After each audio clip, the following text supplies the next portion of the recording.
అర్థమైన పేద అందరికీ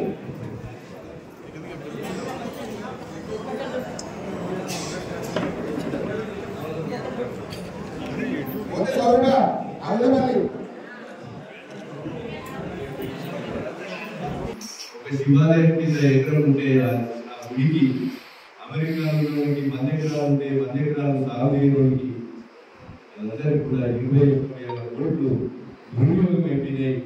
దున్నుకునే రైతు నిజమైన 20 గుంటల ఎకరం ఉన్నవారికో పాస్బుక్ లేక వారికి రైతు బంధు రాలేదు కనుక ఆ 20 గుంటల ఎకరానికి బుక్ లేక పాస్బుక్ రావడం కూడా మన ముఖ్యమంత్రి గారు ఆలోచన చేసి ఆ ధరణిని రద్దు చేసి ఆ ధరణి వల్ల వేల కోట్లు లక్షల కోట్లు సంపాదించుకున్నారు అధికారులు వాళ్ళ కేసీఆర్ కుటుంబం. దాన్ని రద్దు చేసి భూభారతి తీసుకొచ్చాం. గవర్నర్ ఆమోదం కూడా అయిపోయింది. తహసీల్దార్కి అధికారం ఇస్తాం. ఆర్డీఓకి ఇచ్చి మల్లమ్మ దున్నుకుంటున్నది 20 గుంటలు. ఆ దున్నుకుంటే భూమి చూసి 20 గుంటలు ఇక్కడే బుక్కు ఇచ్చి ఆమె రైతు బంధు రైతు బీమా బ్యాంకులో పట్టుకోలేదు క్రాప్ లోన్ ఇచ్చే విధంగా ఈ ప్రభుత్వం ఈ రోజు